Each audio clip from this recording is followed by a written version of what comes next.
Welcome to the Tech M&A Podcast. Presented by the Corum Group. Welcome to the Tech M&A Podcast.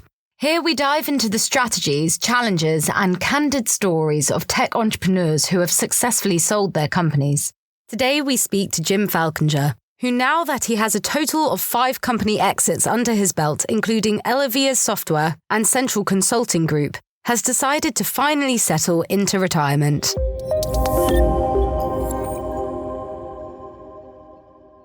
Thank you for sitting down with me today, Jim. Absolutely. Can you introduce yourself and give us a brief overview of your history? I'm Jim Falkinger, and we worked with Corum to sell 2 companies.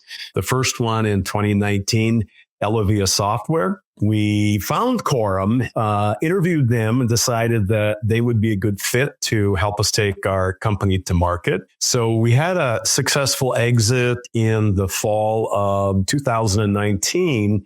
At the conclusion of that, then my 2 partners and I started thinking about what are we going to do with our other company. And of course, that's right about the time when COVID happened in 2020. So that delayed us getting together and meeting, which we finally did in the summer of 2020. And that was our other business called Central Consulting Group. We were a large VAR or value-added reseller and have been in business over 20 years, wanted a firm that had expertise in technology exits, just like we used with Corum. And so we decided to, having such a good experience with Corum the first time, that we'd retain them again. So then I spent quite a bit of time with our Corum representative in getting that business prepared and ready for sale, and then accepting offers and going through conversations, and then ultimately leading to an LOI, and then making a decision and progressing forward with a purchase agreement and a signed deal. After your sale, how did your career path change?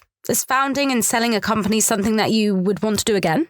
From a career standpoint, I continued to work for that organization up and through the end of last year on a full-time basis, still helped them out part-time that first year, but largely stepping into the retirement. I may do something else in my career. I've built businesses. This was my 5th company exit, and I enjoy solving problems and dealing with technology. So, helping an organization get to the next level. Congratulations on your retirement. So what's next for you? Are you planning to dive deeper into the freedom of retirement, or is the siren song of the business world calling you back? I don't know that I will be starting a business from the ground floor again, but I may step in and help another organization get to the next level. But largely, I've started to enjoy retirement. Working on my golf game the past couple of years, I'm proud to say I'm beneath a 10. I'm at a 9 handicap. Joined the golf club in Arizona where I winter each season. And so, I've been able to do a few things in sort of the semi-retirement role, but largely just sort of winding down. And of course, what happens is you're running businesses, you find so many things in your schedule for the business that you end up by putting off a handful of personal items. And so the last number of months, I've been addressing just some items that I had to set to the back burner over the past 5-6 years. And so freeing up some time now has allowed me to get to some of those projects that are long overdue. And then added in the mix, since we've sold the 2 companies, my wife and I have welcomed 2 grandkids. So we're doing a little bit of traveling to the Chicago area to meet with our son and daughter-in-law and enjoy the 2 grandkids. Maybe a little bit of travel, although I did enough business travel domestically and a little bit internationally over the years. So I'm not anxious to hop on an airplane a lot, but I think there's some travel locations that, I'd like to get to. And there'll be a few conversations with some other organizations about helping them with their business challenge. And so, that'll be something forthcoming over the next number of months. But that's really it. It's just starting to wind down into that next phase of life, really. What do you have for fellow CEOs who have successfully built their businesses and don't quite know what to do next? Well, I did, of course, Google it before I led to the semi-retirement. There's plenty of experts. There's TED Talks. There's all kinds of information on YouTube. And I think it varies per individual. We have great friends live in the Minneapolis area in the summer months. We've got great friends here. He just sold a business himself last year, and he struggled for 4 or 5 years. He doesn't have a lot of hobbies, and I know that it's just, how do I transition to that next phase of life? So that is a big challenge. And I tend to stay active. We're very athletically active, not only golfing, biking, hiking, things like that.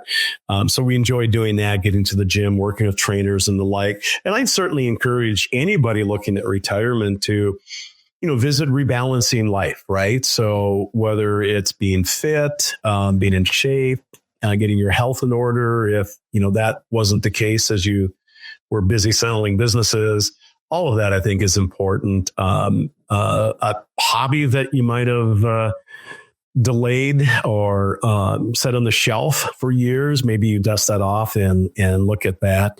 There's certainly all kinds of organizations that can use volunteer assistance. And I think that's an avenue for CEOs, they step aside as well. I do know a few CEOs that have stepped into board positions. So they're still staying engaged, but at a very high level in a limited amount of time each month. So that certainly is an option too. Sounds like you've thoroughly explored all the retirement options. What's been the most impactful part of retirement so far? Well, I think you start to look at life differently. So I think, treasured memories would be, one would be the grandkids, for example. It's like, gee, what's my role in this now? The role in the past was helping the kids out with money and traveling for work. So what would the role be for grandkids, right?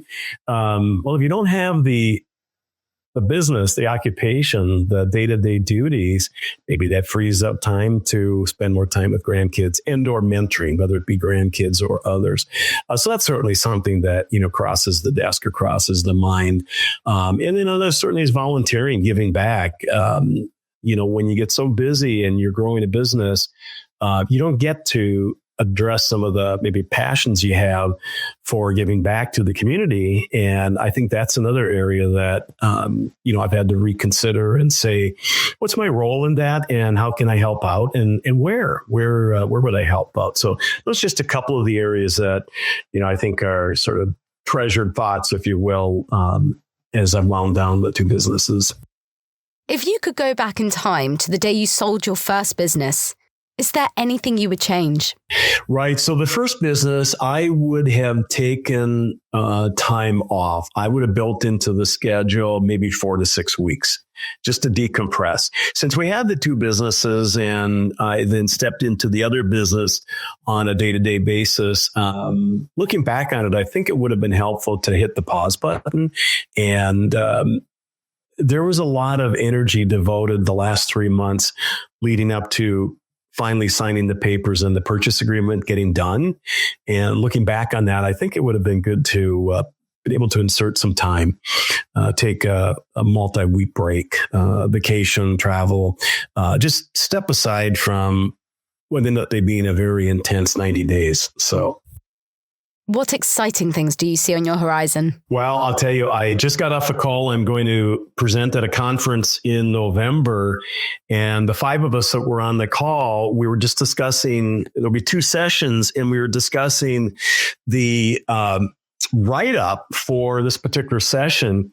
And one of the ladies on the call went out to one of the chat sites and used AI to very quickly write a session description that we can then submit to the organization. Now we got to tweak it, but that's an area that I want to spend more time with. It's just these burgeoning technologies, right? Be it artificial intelligence, be it some others.